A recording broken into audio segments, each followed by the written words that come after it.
Halo, jumpa lagi dengan channel YouTube saya, Dr. Juniarti Aka. Saatnya berburu emiten sawit.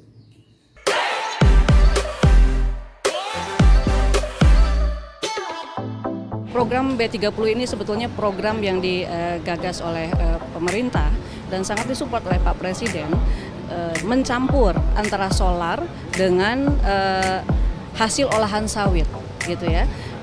Tahun lalu, tahun ini kita mulai dengan 20%, nah kemudian sekarang nambah lagi 30%, campuran yang dari proses dari kelapa sawitnya. Sejak 11 Mei 2020, harga CPO terus naik secara konsisten dari $507 per metrik ton menjadi 1.110 pada Maret 2021. Artinya, selama kurang dari 1 tahun, harga CPO sudah mengalami kenaikan sekitar 100%. Tentu saja ini menjadi satu berita bagus bagi emiten sawit yang ada di Bursa Efek Indonesia. Apakah benar demikian? Dan sejauh mana potensi kenaikannya? Oke, mari kita simak analisis berikut ini. Yang pertama adalah masa kelam dari sawit Indonesia itu sudah terlewati. Sejak tahun 2017 sampai dengan 2019, saat itu harga CPO terus mengalami penurunan yang cukup signifikan dalam jangka waktu yang lama. Hal ini tidak terlepas dari diskriminasi Uni Eropa dan India terhadap sawit Indonesia. Kampanye mengenai lingkungan dan kerusakan hutan terus digencarkan. Sebenarnya jika murni karena masalah lingkungan dan keanekaragaman hayati, tentu kita bisa menerima, dan pemerintah sudah melakukan satu sertifikasi mengenai industri sawit yang ramah lingkungan. Berita tentang asap dan kebakaran hutan pun sudah jauh berkurang dibandingkan dengan periode-periode sebelumnya. Nah, masalahnya sebenarnya adalah soal persaingan komoditas. Dibandingkan dengan olive oil, produk turunan dari CPO jauh lebih murah untuk bahan baku, kosmetik, sabun, dan lain-lain. Disitulah sebenarnya pokok permasalahannya. Bagus ya, kalau kita lihat kan nanti dengan B30 ini 48% daripada palm oil ini akan terserap. Ya, artinya akan ada stabilitas harga dan kasih lihat ke dunia bahwa kita bisa hidup mandiri. Pemerintah jelas menyadari hal itu dan sebagai produsen terbesar CPO dunia, tentu Indonesia tidak mau industri kelapa sawitnya tumbang karena seretnya pasar ekspor dari CPO. Pada Desember 2019, Presiden Jokowi meresmikan penggunaan solar B30 atau biosolar. Dengan mengucap Bismillahirrahmanirrahim, saya nyatakan implementasi B30 dimulai pada hari ini. Terima kasih. Wassalamualaikum warahmatullahi wabarakatuh. Inilah sebenarnya tonggak pemulihan industri sawit di Indonesia. Secara pelan tetapi pasti, kebutuhan CPO untuk solar B30 naik secara tajam. Dan Indonesia tidak perlu lagi bergantung pada pasar ekspor. Nah, tidak heran jika sepanjang 2020 harga sawit dunia mulai naik secara signifikan. Sempat turun karena COVID-19, tapi sejak Mei 2020 sampai Februari 2021 naik 100%. Yang kedua adalah harga CPO itu mulai dipengaruhi oleh harga minyak dunia. Kalau kita perhatikan, pada periode yang sama, Maret 2020 harga minyak mentah dunia yaitu WTI ada di harga $29,43 per barel. Nah, kemudian pada Maret 2021 harga minyak menjadi $69,61 per barel.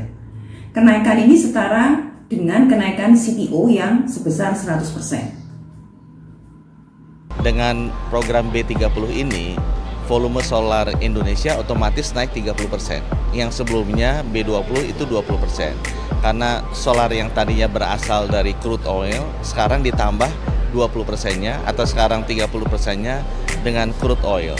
Dengan demikian sebenarnya tahun ini Pertamina sudah tidak impor solar lagi. Itu yang mungkin banyak masyarakat belum tahu. Sebenarnya keberadaan B30 awalnya memang cukup kontroversi. karena dianggap akan merusak mesin kendaraan, khususnya mobil-mobil merek Eropa. Tetapi toh akhirnya produsen-produsen kendaraan diesel Asia, khususnya Jepang, mengatakan bahwa kendaraannya tidak bermasalah atau aman menggunakan B30.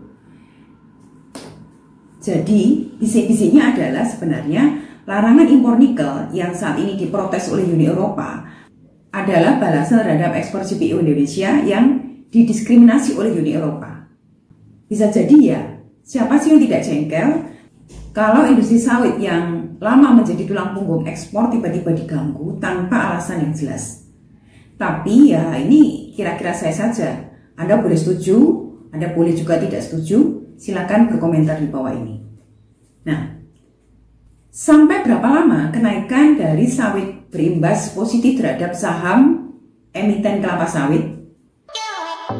Bagi saya tidak cukup hanya sampai ke B30. Tadi saya sudah perintah lagi kepada Menteri dan Dirut Pertamina untuk masuk nanti tahun depan ke B40 dan awal 2021 juga masuk ke B50. Saya akan memberikan rekomendasi saat ini, kira-kira saham CPO mana yang layak dibeli. Ada 5 saham yang saya rekomendasikan, dan menurut saya memiliki potensi untuk terus naik. Yang pertama adalah BWPT, yaitu PT Eagle High Plantation Tbk, LSIP, PT Perusahaan Perkebunan London Sumatera Tbk, PGUN Pradiksi Gunatama Tbk, kemudian PALM Provident Agro Tbk, lalu yang berikutnya adalah CSRA, Cisadane Sawit Raya Tbk. Nah, tetapi dari kelima saham tersebut, saya prefer ke LSIP. Mengapa? Karena kalau kita lihat dari sisi fundamentalnya itu jauh lebih matang, jauh lebih mantap dan lebih bagus dibandingkan dengan kelima emiten saham kelapa sawit yang lain. Mari kita lihat. Kalau kita lihat dari kinerja keuangan, ada tren meningkat dari kuartal ke kuartal. Nah, dan kemudian rasio profit dibandingkan revenue itu tertinggi di kelasnya atau dibanding dengan 5 emiten saham sawit yang lain. Jadi ini merupakan satu petunjuk atau indikator yang baik. Yang berikutnya kalau kita lihat dari sisi struktur modal